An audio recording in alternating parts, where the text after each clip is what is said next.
క్రీస్తునందున్న ప్రియులకు ప్రేమతో వందనాలు తెలియజేస్తున్నాను. ఫిబ్రవరి నెల 1వ తేదీ 2025. ఈ రోజు దేవుడు మనకు చేస్తున్న వాగ్దానం ఏమిటనగా, కీర్తనల గ్రంథము 40వ కీర్తన 4వ చరణం. గర్విష్ఠులనైనను త్రోవ విడిచి అబద్ధముల తట్టు తిరుగువారినైనను లక్ష్య పెట్టక యెహోవాను నమ్ముకొనువాడు ధన్యుడు. ఆమెన్. నా ప్రియమైన సహోదరి సహోదరులారా, ధన్యుడు అను మాటకు సమృద్ధి కలిగిన వాడు, ఎలాంటి కొరతలు ఇబ్బంది లేనివాడు. ధన్యుడు అనగా దేవుని చేత ఆశీర్వదించబడినవాడు, దేవుని లెక్కలో నిలిచినవాడు అని అర్థం. ఈ లోకంలో అనేక రకాలైనటువంటి అవసరాల నిమిత్తమై అనేక రకాల మనుషుల మీద మనం ఆధారపడుతూ ఉంటాం. వారిలో గర్విష్ఠులు ఉంటారు, అబద్ధాలు ఆడేవారు ఉంటారు, మోసం చేసేవారు ఉంటారు. అయితే వారు అలాంటి వారిని తెలియక వారి మీద లక్ష్యం ఉంచి వారు ఏదో మేలు చేస్తారని మనం నమ్మినప్పుడు కొన్నిసార్లు వారు మాట తప్పొచ్చు, మనలను మోసం చేయొచ్చు.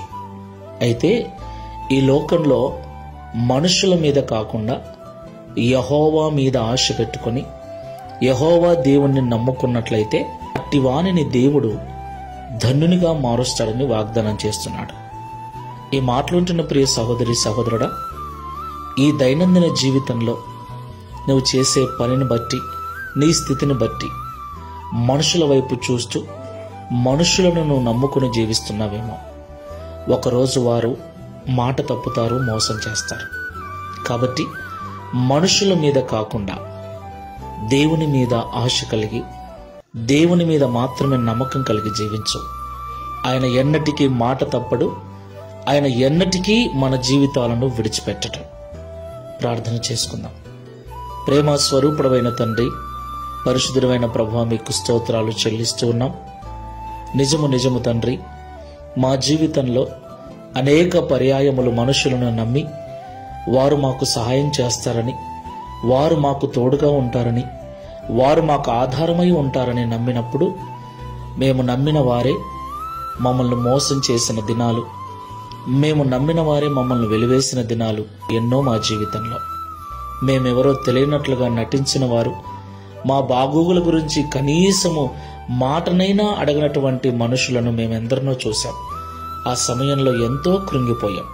అయితే ఎవడైతే ఈ లోకంలో అబద్ధికులైన, గర్విష్ఠులైన, మంచి త్రోవను విడిచిన మనుషులను లక్ష్య పెట్టక యెహోవా యందు మాత్రమే నమ్మకం కలిగి ఉంటాడో వాడు ధన్యుడు అని ఈరోజు మాతో మాట్లాడాం.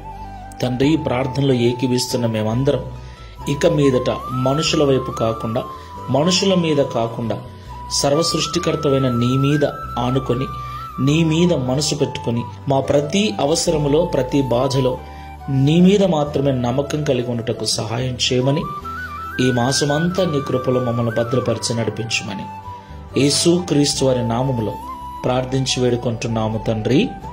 Amen. Praise the lord. God bless you.